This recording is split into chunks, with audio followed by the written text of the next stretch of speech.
Assalamualaikum warahmatullahi wabarakatuh. Bismillahirrahmanirrahim. Alhamdulillahi rabbil alamin. Wassalatu wassalamu ala asyrafil anbiya'i wal mursalin Nabiina Muhammadin wa ala alihi wa sahbihi ajma'in. Rabbi syrah li sadri wa yassir li amri wa hlul 'uqdatan min lisani yafqahu qawli. Amma ba'du. Segala puji dan syukur bagi Allah Subhanahu wa taala, Tuhan sekalian alam.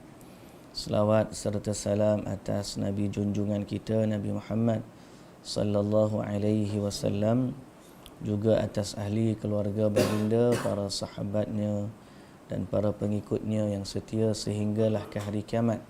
Alhamdulillah, alhamdulillah, alhamdulillah. Muslimin dan muslimat yang dirahmati Allah Subhanahu wa taala sekalian, alhamdulillah kita syukur kepada Allah Subhanahu wa taala yang Maha Agung, yang Maha Perkasa, yang Maha Bijaksana, yang memiliki segala-galanya. Dialah Allah, satu-satunya Tuhan yang wujud dan satu-satunya Tuhan yang berhak untuk disujud. Dialah juga satu-satunya Tuhan yang berhak untuk dipuji.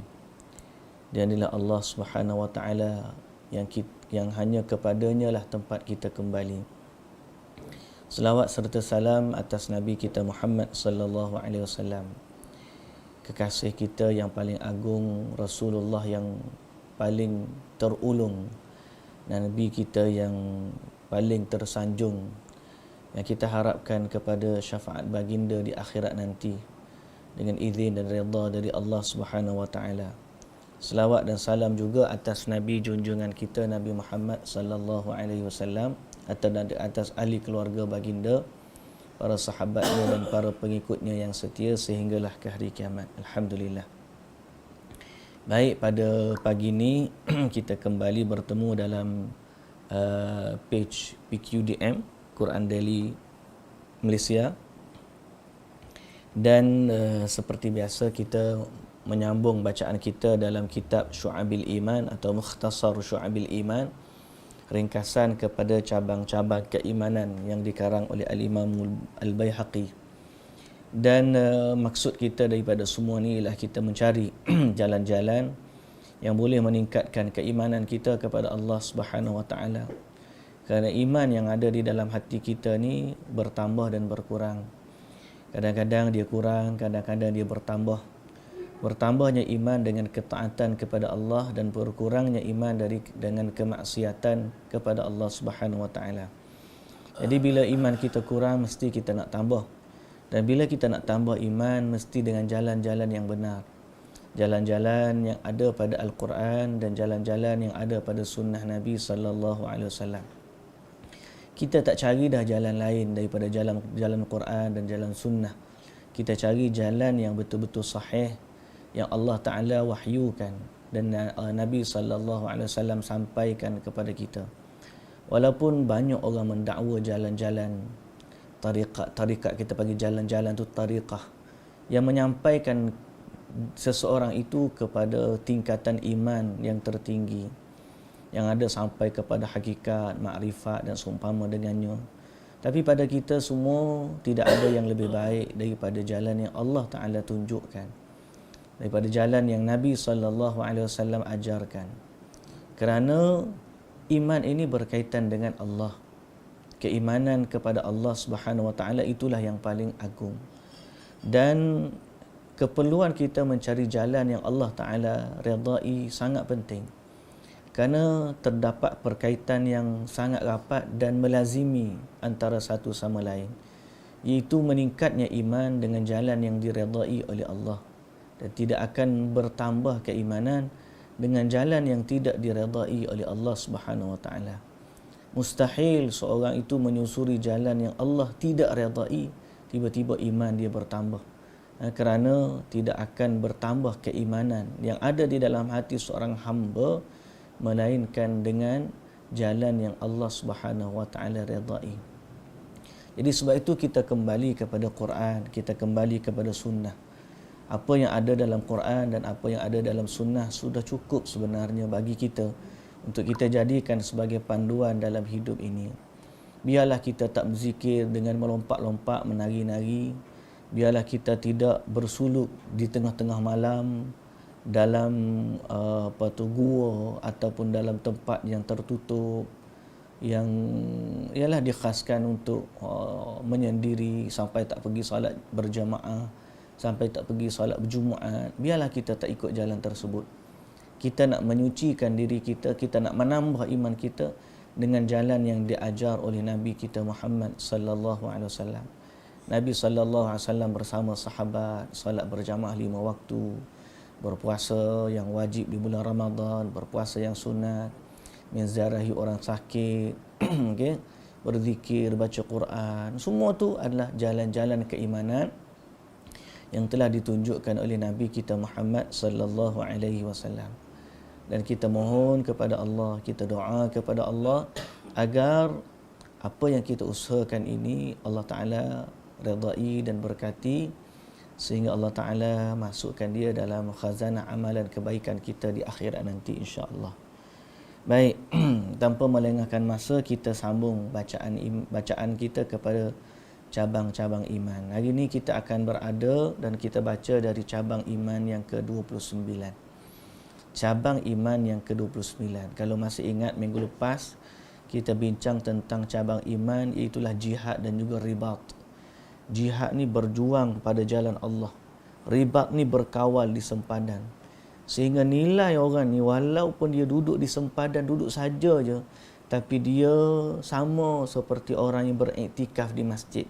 Orang tunggu nak solat, dia tak solat, dia dapat pahala solat pasal dia iktikaf di masjid menunggu solat. Orang yang menjaga sempadan ni walaupun tak berlaku perang, tapi kerana dia berjaga-jaga tu, dia mendapat pahala seperti orang yang berjihad fisabilillah. Malah keadaan mereka seperti orang yang qiyam dan siyam, berpuasa kerana menjaga sempadan. Dan sehari berjuang, bertugas menjaga sempadan lebih baik daripada dunia dan seisinya. Sebab tu saya tekankan pada sahabat-sahabat kita, para tentera, bermuhasabahlah, ya, ikhlaskanlah diri dalam bekerja dan harapkanlah pahala daripada Allah Subhanahu Wa Taala. Kalau kita tak ikhlas, kalau kita tak harap pahala, tetap juga kita kena pergi hijrah. Tapi kalau kita niat sebab gaji saja, dapatlah gaji. Polis pun lagu tu juga. Kalau niat dapat gaji, dapatlah gaji. Tapi kalau kita niat kerana Allah, kita buat itu menjaga keamanan kerana Allah, dan kita ikhlas kerana Allah, dan kita hanya harapkan pahala daripada Allah, dan kita jaga perilaku kita sewaktu bekerja biar sesuai dengan apa yang Allah Ta'ala redha, insya-Allah kita akan mendapat pahala yang bertimbun-timbun. Boleh jadi itulah lubuk pahala yang paling besar yang kita tak sedar. Walaupun para tentera mungkin kita tak nampak solat dia, tapi tugas dia sebenarnya merupakan salah satu daripada ibadah yang sangat diredai oleh Allah Subhanahu Wa Taala. Jadi penting untuk kita memahami syarat amalan diterima kan ada dua. Yang pertama mesti ikhlas kerana Allah, dan yang kedua mesti menepati cara yang diajar oleh Rasulullah sallallahu alaihi wasallam. Jadi kalau kita dapat melaksanakan dan memenuhi dua syarat tersebut, insya-Allah dia bernilai pahala di sisi Allah Subhanahu Wa Taala. Baik, cabang yang iman yang ke-29 ialah memberi 1/5 daripada harta rampasan perang kepada pemimpin dan pegawainya sebelum dibahagikan kepada tentera. Rupanya bila orang tu berjihad fi sabilillah, dia ada harta rampasan perang. Harta rampasan perang ni dia milik Allah sebenarnya. Allah Ta'ala yang izinkan kita untuk ambil. Kalau zaman-zaman dulu, umat-umat terdahulu tidak dihalalkan bagi mereka nak ambil harta rampasan perang. Dia kena tinggal macam tu, ya tak halal bagi mereka nak ambil. Tapi bagi umat Islam, umat Nabi kita Muhammad sallallahu alaihi wasallam, Allah halalkan untuk orang Islam ambil. Jadi dia adalah harta milik Allah asalnya, tapi Allah halalkan untuk kita. Jadi bagaimana Allah Ta'ala halalkan? Allah Ta'ala wajibkan orang Islam ni kena bagi 1/5. Kena bagi 5.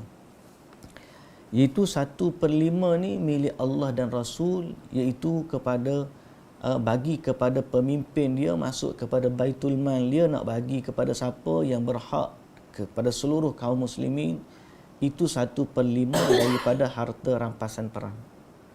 4/5 lagi adalah untuk tentera-tentera yang berjuang. 4/5. Mana tentera yang pergi berjihad dapat harta rampasan perang, dia kumpul, maka dibahagikan 5 bahagian, 1/5 untuk Allah dan Rasul, yakni untuk Baitul Mal, 1/5 lagi 4/5 lagi dibahagikan kepada para tentera. Jadi perbuatan tersebut dikira sebagai ibadah. Dan perbuatan tersebut dikira sebagai cabang iman. Berdasarkan firman Allah Subhanahu wa taala, A'udzu billahi minasyaitonir rajim. Wa'lamu annama ghanimtum min syai'in فأن لله خمسه وللرسول ولذي القربى واليتامى والمساكين وابن السبيل إن كنتم آمنتم بالله وما أنزلنا على عبدنا يوم الفرقان يوم التقى الجمعان والله على كل شيء قدير. Maksudnya, ketahuilah bahawa apa sahaja yang kamu dapati sebagai harta rampasan perang, maka sesungguhnya 1/5 dibahagikan untuk Allah, untuk Rasul dan untuk kaum kerabat Rasulullah, untuk anak-anak yatim dan orang-orang miskin serta Ibnu Sabil. Jadi 1/5 daripada harta rampasan perang mesti pergi kepada Allah dan Rasul, kaum kerabat Rasul, anak-anak yatim, orang miskin, yang Ibnu Sabil yang kita sebut sebagai duduk di Baitul Mal. Okey. In kuntum amantum billah, jika kamu beriman kepada Allah dan kepada apa yang telah kami turunkan kepada hamba kami, yakni Muhammad sallallahu alaihi wasallam. Okey. Kepada Nabi kita Muhammad sallallahu alaihi wasallam. Baik, ni 53. Oh, tertukar ni. Ni 50. 53.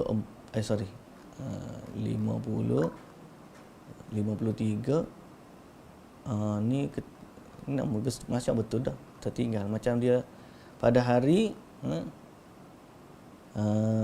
ke kata tertinggal satu muka surat ni. Cuba tengok buku dia. Baik.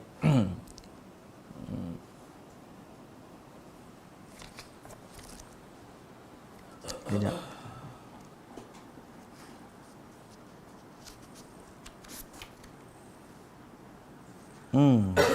Betul dah. Oh, besar ke kecil dia jadi beza. Pada hari Al-Furqan, betul lah. Pada hari Al-Furqan, iaitu hari bertemunya dua angkatan tentera. Okey, dan ingatlah Allah Maha berkuasa di atas tiap-tiap sesuatu. Jadi Allah Subhanahu wa taala mengingatkan kepada orang beriman, apabila dapat harta rampasan perang, dia kena bagi 1/5. Jadi tak boleh nak ambil dululah, jangan siapa-siapa. Orang tu bila dia perang, tiba-tiba dia tengok harta rampasan perang. Aku nak ambil kat aku lah, dia pun ambil simpan dalam poket dia. Itu dipanggil ghulul. Ghulul ni siapa yang ambil harta ghulul, yakni sebelum sampai kepada pemimpin kaum muslimin untuk dibahagi-bahagikan, dia dah ambil siap-siap. Yang ni sebenarnya harta yang ghulul, yang Allah Ta'ala sangat-sangat murka. Sehingga Allah Ta'ala kata, وَمَنْ يَغْلُلْ يَأْتِ بِمَا غَلَّ يَوْمَ الْقِيَامَةِ. Siapa yang curi harta rampasan sebelum dia dibahagikan, maka dia akan bawa balik, datang pada hari kiamat, dia pikul apa yang dia sembunyikan. Sehingga ada seorang masuk neraka hanya disebabkan selipar yang dia ambil. Disebabkan dia ambil selipar sebelum sampai, maka Allah Ta'ala azab dia. Jadi harta ghulul ni sangat-sangat bahaya ni. Harta ghulul sangat-sangat bahaya. Muslimin dan muslimat yang dirahmati Allah Subhanahu wa taala. Adapun dalam hadis Nabi sallallahu alaihi wasallam, Ibnu Abbas radhiyallahu anhuma dalam As-Sahihain telah menyebutkan tentang rombongan delegasi Abdul Qais Nabi sallallahu alaihi wasallam sebut amarakum bi arba' wa anhaakum an arba'. Amarakum bil imani billahi wahdahu atadruna mal imanu billahi wahdahu qalu Allah wa rasuluhu a'lam. Qala syahadatu an la ilaha illallah wa anna muhammadar rasulullah wa iqamus salah wa ita'iz zakah wa siyamu ramadan wa an tu'tu minal maghnamil khumus wa anhaakum anil hantami wad dubba wan naqir wal muzaffat. Qala ihfazuhunna wa akhbiru bihinna min waraikum. Di mana Ibn Abbas bersabda, baginda memerintahkan kamu dengan 4 perkara dan melarang kamu 4 perkara. Baginda memerintahkan kamu supaya beriman kepada Allah semata-mata. Adakah kamu tahu apa itu beriman kepada Allah semata-mata? Mereka menjawab, Allah dan Rasulnya lebih mengetahui. Kemudian baginda bersabda, iman kepada Allah itu ialah bersaksi bahawa tiada Tuhan selain Allah dan Muhammad adalah Rasulullah, mendirikan salat, menunaikan zakat, puasa di bulan Ramadan dan memberikan 1/5 harta rampasan perang. Dan baginda melarang kamu daripada bekas tembikar yang diisi arak, bekas labu, kawasan pada pokok kurma yang ditebuk atau diperam kurma dan bekas yang bersalut zif. Dan baginda bersabda, ingatlah semua ini dan sampaikanlah kepada sesiapa sahaja yang kamu temui selepas ini. Okey. Sesiapa sahaja yang kamu temui selepas ini. Baik, jadi dalam hadis ini terdapat perintah daripada baginda sallallahu alaihi wasallam. Terdapat baginda perintah daripada Nabi sallallahu alaihi wasallam.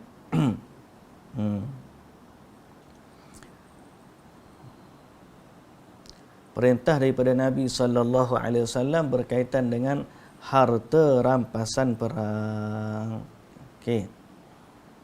Kita akan baca ataupun kita akan sebut nanti bagaimana keadaan Nabi sallallahu alaihi wasallam dan para sahabatnya dalam peristiwa Hunain nanti. Semalam kita baca hadis berkaitan dengan pembahagian harta rampasan perang. Okey, dan ada faedah yang besar yang kita boleh ambil daripadanya pada hari ini. Baik, muslimin dan muslimat yang dirahmati Allah Subhanahu wa taala sekalian. Cabang iman yang ke-30. Okey, cabang iman yang ke-30. Okey, apa dia cabang iman yang ke-30?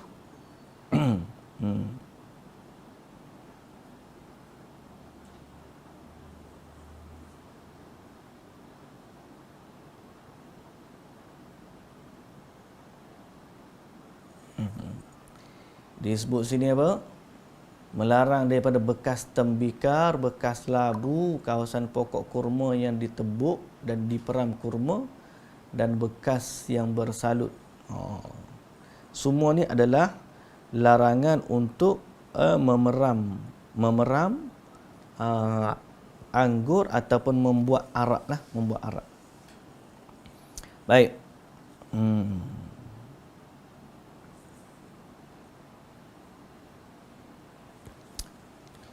Cabang iman yang ke-30 iaitu membebaskan hamba dengan tujuan bertaqarrub kepada Allah. Jadi antara yang meningkatkan keimanan ialah membebaskan hamba dengan tujuan bertaqarrub kepada Allah Subhanahu wa taala. Firman Allah Subhanahu wa taala, "Falaqtahamal 'aqabah wa ma adraka mal 'aqabah fakku raqabah." Terjemahan dia dalam pada itu manusia tidak memilih jalan kebaikan, merempuh masuk mengerjakan amalan-amalan yang tinggi darjatnya di sisi Tuhan. Apa cara engkau dapat mengetahui apakah amalan-amalan yang tinggi darjatnya di sisi Tuhan? Maka di antara amalan-amalan itu bagi orang yang mampu ialah fakku raqabah. Okey? Fakku raqabah ialah memerdekakan hamba abdi. Ni falaqtahamal aqabah. Kenapa manusia tidak merempuh masuk? Maknanya buat kebaikan tu sungguh-sungguh. Apa dia kebaikan yang sungguh-sungguh tu? Antaranya iaitulah memerdekakan hamba. Okey, memerdekakan hamba.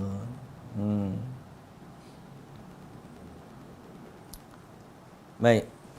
Yang tu nota kaki kita tu berkaitan dengan muka surat sebelumnya, iaitulah Nabi memerintahkan 5 atau 4 perkara dan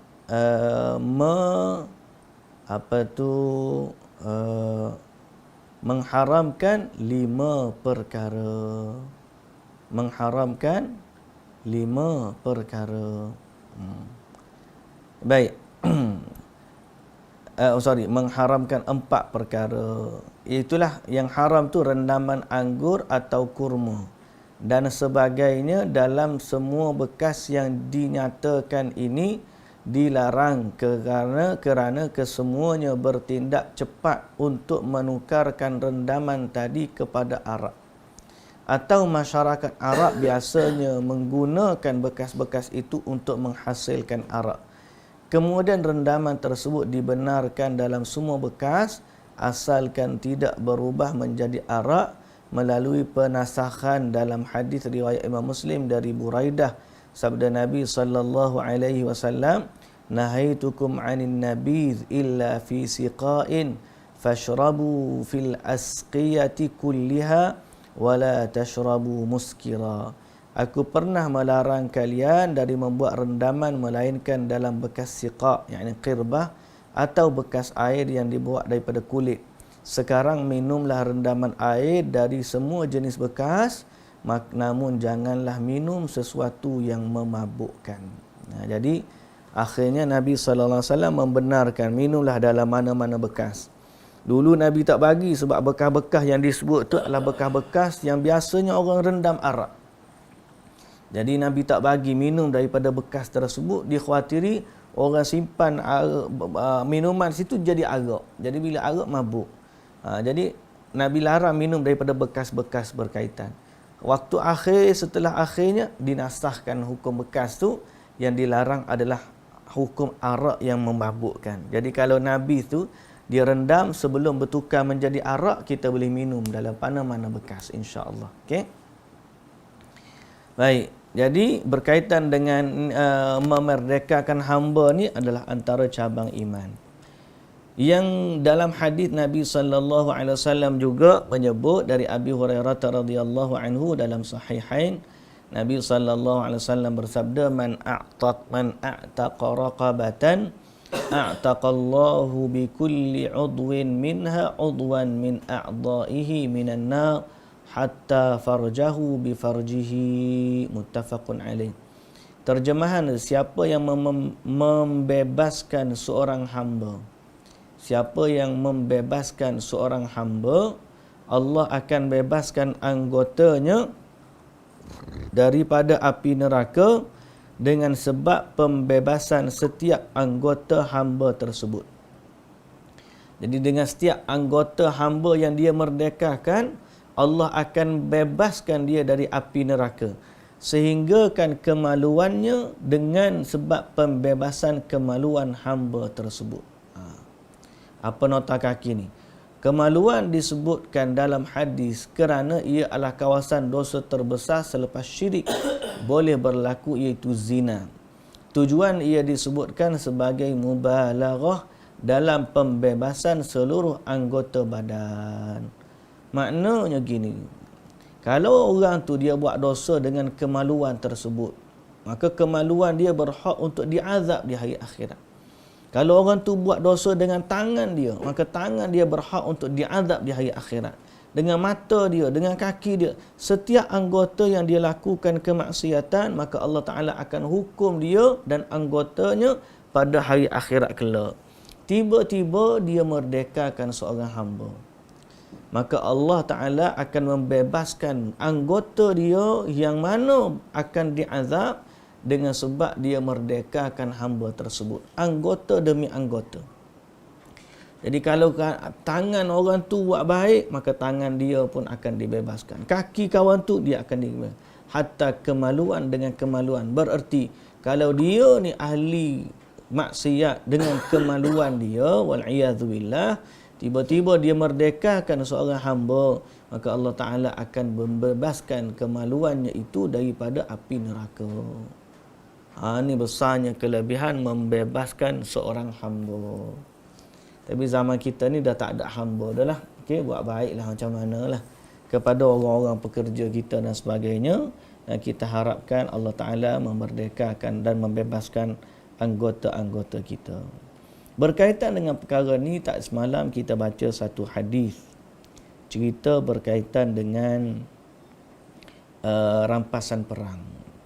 Cerita tentang rampasan perang. Ceritanya macam ni. Itulah Nabi SAW dalam peristiwa perang Hunain. Perang Hunain ni berlaku setelah daripada pembukaan kota Mekah. Waktu Nabi SAW nak menyerang kota Mekah, Nabi datang dengan orang Madinah. Kebanyakannya kaum Ansar lah, orang Ansar yang selama ni duk bantu Nabi SAW. Lalu dia datang ke Mekah sehingga dapat tawan kota Mekah. Bila dapat tawan kota Mekah, maka orang-orang Mekah pun ramai di kalangan mereka masuk Islam. Barulah mereka ni masuk Islam setelah kalah dengan Nabi SAW. Setelah Nabi duduk sekejap di Mekah, dengar pula cerita ada orang nak serang Mekah, nak rampas balik. Itulah kabilah Hawazin. Lalu Nabi ni kumpulkan pula tentera. Orang Mekah bergabung dengan orang Madinah. Orang Mekah yang baru masuk Islam bergabung dengan orang Madinah yang dah lama masuk Islam, maka bergeraklah kumpulan tentera Islam jumlah yang ramai pergi ke Hunain. Sampai di sana, Bani Hawazin yang selama ni duduk nak serang Madinah, bila dengar tu tempiaran lagi, meninggalkan harta-harta dan anak isteri mereka sebagai hamba. Jadi orang Islam pun tawan harta dia, tawan keluarga mereka. Bani Hawazin ni pun lari.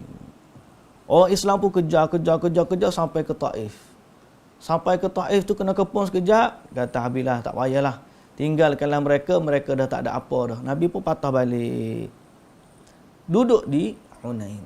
Sampai di situ, sampai di situ, maka Nabi SAW pun tunggu. Nabi harap kabilah atau Bani Hawazin yang lari tadi, dia datang balik masuk Islam. Dan kalau dia datang balik masuk Islam, Nabi akan serahkan balik semua harta benda yang dirampas.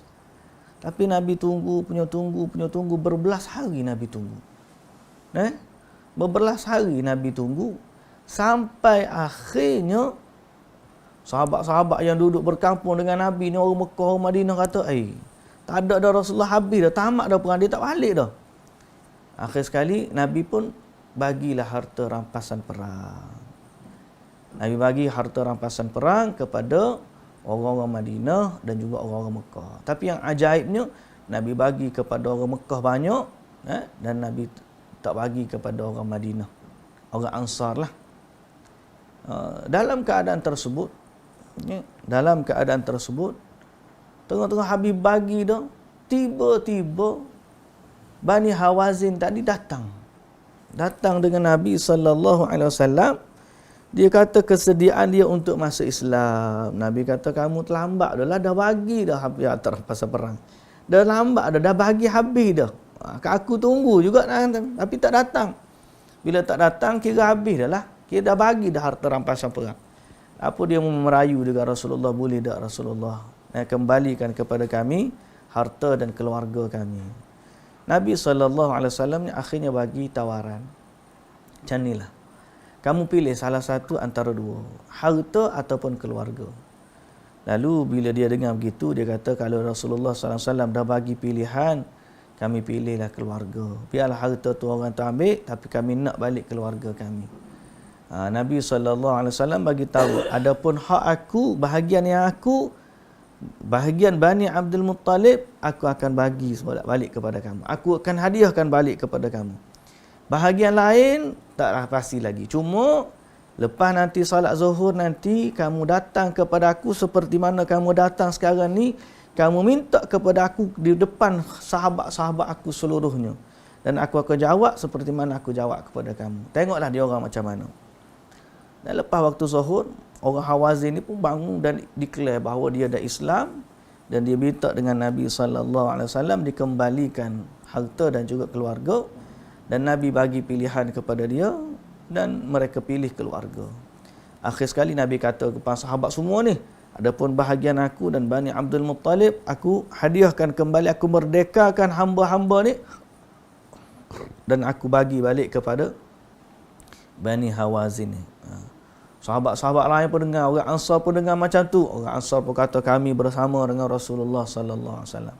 Orang Mekah pun dengar lagu tu, kami pun merdekakan balik hamba-hamba kami, dan akhir sekali semua keluarga-keluarga mereka dibebaskan dan dihantar balik atau diserahkan kembali kepada Bani Hawazin. Adapun harta-harta rampasan perang maka diambil oleh tentera-tentera Islam. Tapi mereka akhirnya jadi orang Islam lah. Okey, jadi disebabkan itu muslimin dan muslimat yang dirahmati Allah Subhanahu wa taala, kita nampak bagaimana Nabi sallallahu alaihi wasallam kesungguhan mereka, kesungguhan baginda untuk memerdekakan hamba dan juga membahagikan harta rampasan perang.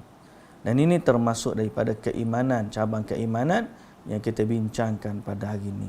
Iaitu membebaskan harta rampas, membahagi-bahagikan harta rampasan perang dan juga membebaskan hamba. Kalau orang kata, kenapa dia tak bagi juga harta, bagilah juga. Tak. Nabi SAW ni dia bagi dengan penuh hikmah kenabian.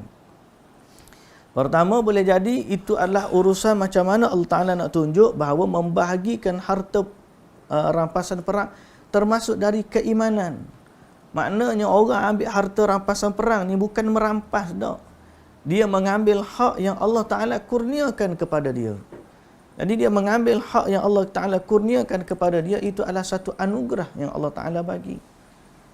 Tidaklah Nabi SAW boleh merampas kembali ataupun membatalkan kembali pembahagian yang telah dia bahagikan. Sebaliknya Nabi minta dengan para sahabat untuk memerdekakan hamba-hamba yang telah pun mereka terima itu. Jadi ini termasuk cabang keimanan. Kerana iman ni ialah kita mentaati apa yang Allah Ta'ala wahyukan. Hukum ni hukum Allah. Mungkin sebahagian orang kata, tak acilah, zalim lah, ambil harta orang dan sebagainya. Tak. Ini hanya boleh berlaku pada saat berlakunya peperangan antara orang kafir dengan orang Islam. Antara orang kafir dan juga orang Islam. Tapi kalau kesepakatan pada hari ini mereka sudah tidak mengambil tawanan perang sebagai hamba, maka itu adalah satu kesepakatan yang baik kalau dia betul-betul diamalkan, kerana Islam juga berpandangan untuk memerdekakan hamba. Islam walaupun ada hamba ni, sebab hukum pada masa itu menerima perhambaan, tapi dalam masa yang sama Islamlah yang menggalak supaya dimerdekakan hamba. Islam kalau buat salah kafarah, dia merdekakan hamba. Jadi memerdekakan hamba ni termasuk dari cabang iman. Baik. Muslimin dan muslimat yang dirahmati Allah Subhanahu wa taala, cabang iman yang ke-31 iaitulah menunaikan kafarah yang wajib dengan kesalahan tertentu. Menurut Al-Quran dan As-Sunnah, terdapat 4 jenis kafarah, iaitu kafarah bunuh, kafarah zihar, kafarah sumpah dan kafarah jima' ketika berpuasa di bulan Ramadan. Terdapat perkara yang hampir dengan semua kafarah ini, iaitu yang dinamakan fidyah yang wajib kerana dosa lampau dan hendak mendekatkan diri kepada Allah Subhanahu wa taala dengan satu amalan setelah terjadi satu dosa ataupun tidak. Jadi antara yang kita sebutkan tadi ialah kafarah memberi makan kepada orang miskin, memerdekakan hamba. Biasa memerdekakan hamba nombor 1 lah. Kemudian memberi makan atau berpuasa. Jadi maknanya itu kafarah. Islam menggalakkan kita menunaikan kafarah dari membebaskan hamba sehingga memberi makan kepada orang miskin ataupun berpuasa. Okey? Ataupun berpuasa dulu kemudian bagi makan orang miskin, itu berdasarkan kafarah-kafarah yang telah ditetapkan dalam agama. Jadi maknanya itu juga termasuk dari cabang iman. Hak salah tu salah dah, hak buat maksiat tu salah dah. Tapi kalau dia membayar kafarah, itu insya-Allah menjadi sebahagian daripada cabang keimanan dia kepada Allah Subhanahu wa taala. Cabang keimanan dia kepada Allah Subhanahu wa taala. Baik. Yang seterusnya, cabang iman yang ke-32 ialah menyempurnakan janji. Menyempurnakan janji. Baik, Allah Subhanahu wa taala berfirman, "Aufu bil uqud." Allah Subhanahu wa taala berfirman, "Aufu bil uqud", iaitulah menunaikan janji. Ibnu Abbas radhiyallahu anhuma berkata, iaitu segala perkara yang dihalalkan, diharamkan, difardukan oleh Allah serta ditetapkan dalam Al-Quran. Janji yang paling besar sekali ialah janji kita dengan Allah. Kita dah janji dah dengan Allah, kita akan taat kepada Allah. Allah adalah Tuhan kita dan kita akan taat kepada Allah Subhanahu wa taala. Itu janji kita dengan Allah. Jadi Allah Taala kata, ya ayyuhallazina amanu aufu bil uqud. Sempurnakanlah janji-janji. Okey. Jadi Ibnu Abbas radhiyallahu anhu kata janji-janji yang dimaksudkan ialah segala perkara yang dihalalkan, juga yang diharamkan, juga difardukan oleh Allah serta ditetapkan oleh Allah dalam Al-Quran. Firman Allah Subhanahu wa taala, yufuna bin nadri, dan mereka menyempurnakan nazarnya. Yani bila berjanji dengan Allah dengan nazar ni, bila dia berjanji dengan Allah, dia tunaikan janji dia. Allah Subhanahu wa taala juga berfirman, wal yufu nuzurahum, dan sempurnakanlah nazar-nazar mereka. Ini antara cabang iman, menunaikan nazar atau janji dengan Allah. Dan Allah Subhanahu wa taala sebut, wa minhum man ahadallah, di antara mereka ada yang berbuat janji dengan Allah. Dia buat janji dengan Allah apa? Kalau Allah Taala bagi harta, nanti dia bagilah sedekah kepada orang. Jadi bila dapat harta kena bagi sungguhlah, jangan pula sayang pula. Bila dah harta sayang pula nak bagi dah. Okey. Firman Allah Subhanahu wa taala, wa aufu bi ahdillahi idza ahadtum wa la tanqudul aymana ba'da tawkidiha wa qad ja'altumullaha 'alaikum kafila innallaha ya'lamu ma taf'alun. Terjemahan, sempurnakanlah janji-janji Allah apabila kamu berjanji, dan jangan merombak sumpahmu sesudah memperkukuhkannya, sedang kamu telah menjadikan Allah sebagai penjamin sumpahmu. Sesungguhnya Allah mengetahui akan apa yang kamu lakukan. Allah mengetahui akan apa yang kamu lakukan. Jadi ini adalah perintah Allah kepada kita untuk menyempurnakan janji-janji yang kita buat. Okey. Menyempurnakan janji-janji yang kita buat. Baik. Adapun dalam hadis Abdullah bin Mas'ud radhiyallahu anhu dalam Sahih Bukhari, bahawa Nabi sallallahu alaihi wasallam melarang kita daripada memungkiri janji. Kalau kita dah berjanji, jangan mungkiri janji. Hai, tolong tengok kejap. Cakap anak tengah kuliah. Walikulli ghadirin liwa'un yawmal qiyamah yuqalu hadhihi ghadratu fulan. Bagi setiap orang yang tidak menyempurnakan janji, mempunyai panji pada hari kiamat yang tertulis, inilah pengkhianatan terhadap si fulan.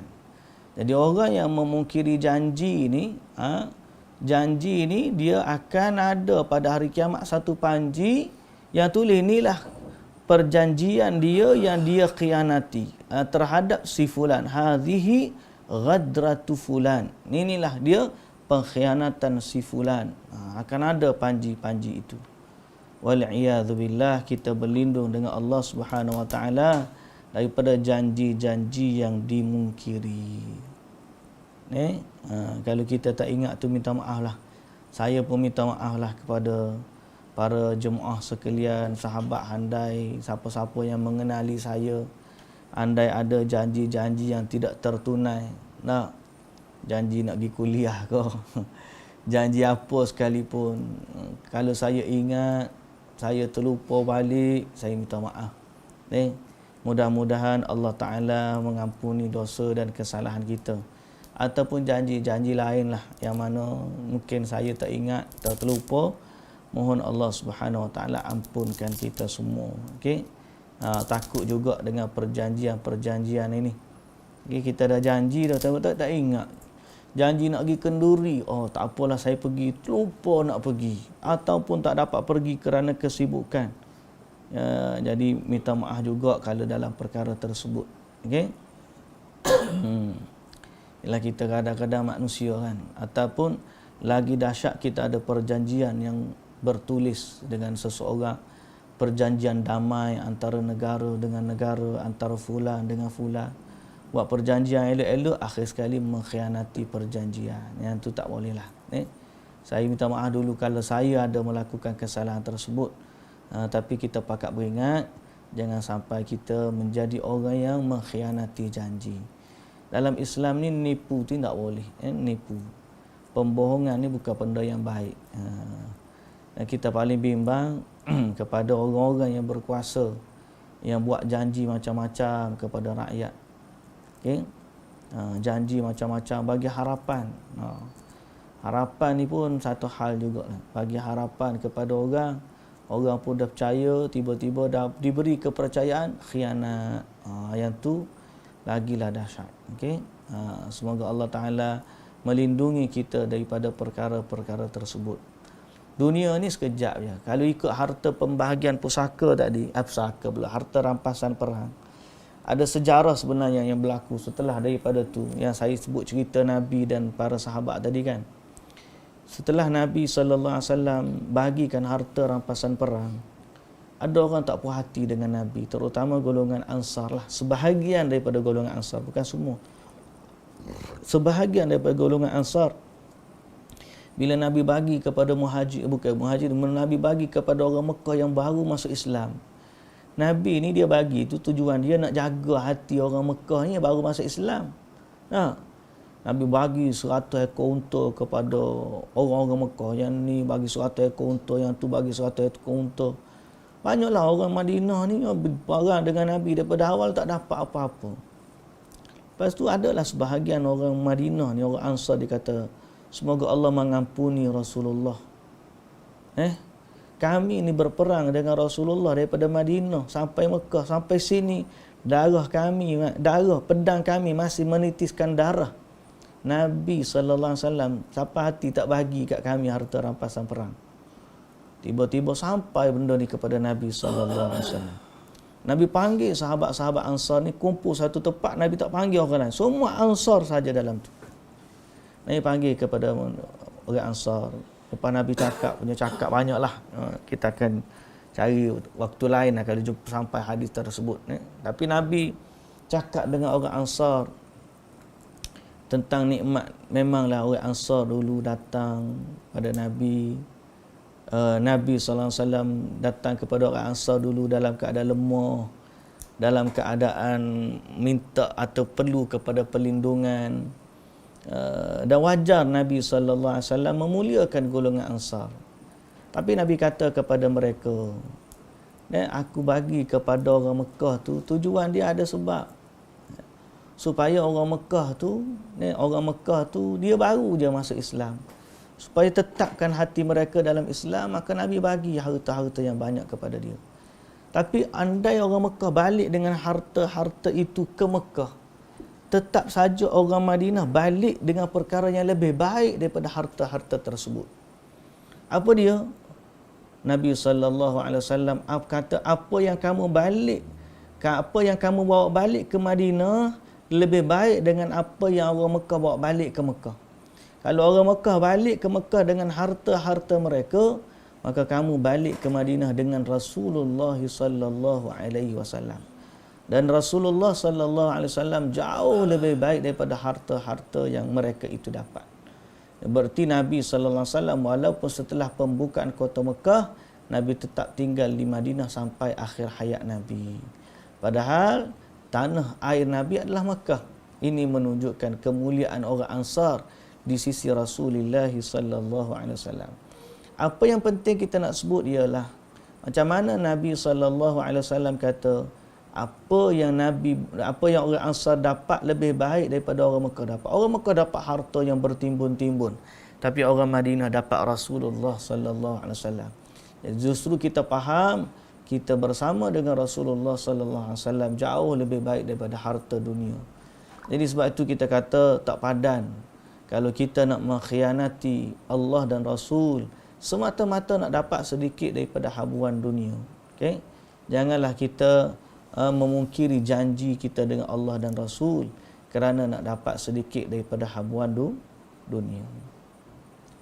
Dan berkaitan dengan janji ini juga hadis Abdullah bin Amr radhiyallahu anhu dalam as-sahihain di mana Nabi sallallahu alaihi wasallam bersabda, arba'un man kunna fihi kana munafiqan khalisa wa man kanat fihi khaslatun minhunna kanat fihi khaslatun minan nifaq hatta yada'aha idza hadatha kadhaba wa idza ahada ghadara wa idza wa'ada akhlafa wa idza khasama fajar. Sesiapa yang mempunyai 4 perkara dalam dirinya, maka dia adalah munafik yang sebenar. Kalau ada 4 perkara ni, package cukup dalam diri seorang manusia, maka dia adalah the real munafik. Tetapi kalau siapa yang mempunyai 1 daripada 4, maka dia memiliki 1 ciri-ciri munafik, sehinggalah dia meninggalkan ciri-ciri tersebut. Dia tak penuh, dia bukan the real, tapi ciri-ciri itu ada, sehingga dia tinggalkan sifat tersebut. Yang pertama ialah apabila dia berbicara, dia berdusta. Orang berdusta ni ciri munafik. Jangan dia baca hadis palsu, tak apa hadis palsu pun. Benda makna dia baik. Hadis palsu tu makna dia berdusta atas nama Nabi. Macam mana kamu boleh kata benda baik? Tak apa asalkan makna tu nombor 2. Nombor 1 dia telah berdusta atas nama Nabi sallallahu alaihi wasallam. Berdusta atas nama Nabi ni sangat tak baik. Marilah makna baik secara mana pun, kalau dah nama dusta tak baik tuan-tuan. Betul orang kita ni kadang-kadang dia boleh terima penipuan, tak apa asal ke benda baik. Ustaz tu cakap nipu, dia cakap hukum nipu. Tak apa ustaz tu baik. Baik tu benda lain. Menipu tu sangat tidak baik. Tak boleh terima. Pasal apa? Menipu ni sifat munafik. Kalau orang boleh menerima penipuan, tak tahulah macam mana. Mungkin dia sejenis dengan tu juga ke lagu mana, wallahu taala alam. Yang kedua, wa idza ahada ghadar. Apabila dia buat satu syarat perjanjian, dia sendiri tidak menepatinya. Dia tidak menepati perjanjian dia. Wa idza wa'ada akhlafa. Wa idza dia bila berjanji, dia mungkiri janji tersebut. Wa idza khasama fajar.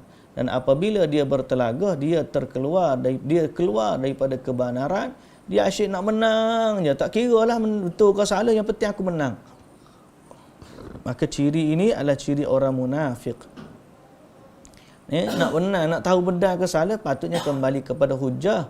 Hujah dia daripada Quran, daripada sunnah. Tapi kerana nak menang je, bila bertelagah, dia bantai, tak kira betul ke salah, yang penting dia menang. Hujah dia ke laut pun tak apalah.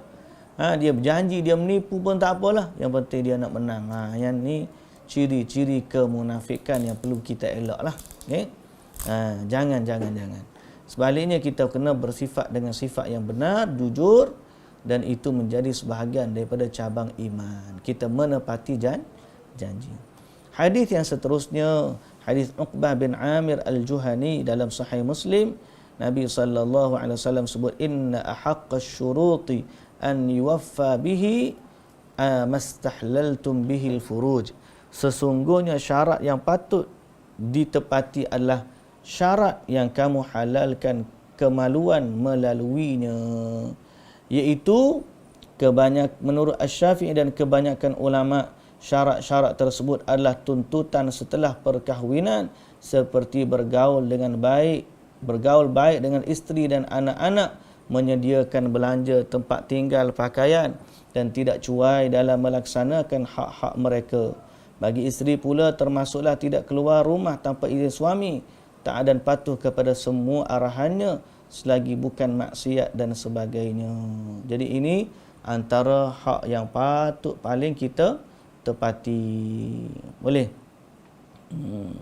Baik muslimin dan muslimat yang dirahmati Allah Subhanahu wa taala sekalian, kita berhenti setakat tu dululah pada cabang iman yang ke-32 ini. Kita akan berhenti dan kita sambung pada cabang iman yang ke-33.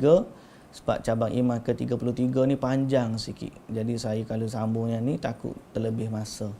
So kita berhenti eloklah tu pukul 11.10 atau 11 minit. InsyaAllah kita akan berhenti pada hadis ini. Okey.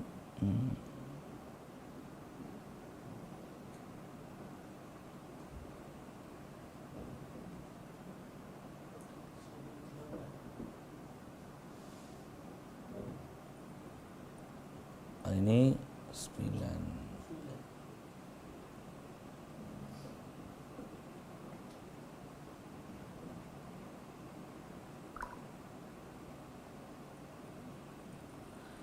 Siri ke 13.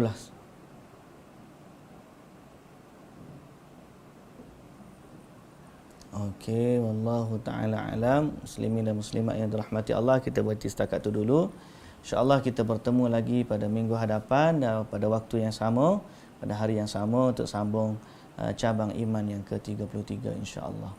Wallahu taala alam. Subhanakallahumma wa bihamdik, asyhadu an la ilaha illa anta, astaghfiruka wa atubu ilaik. Assalamualaikum warahmatullahi wabarakatuh.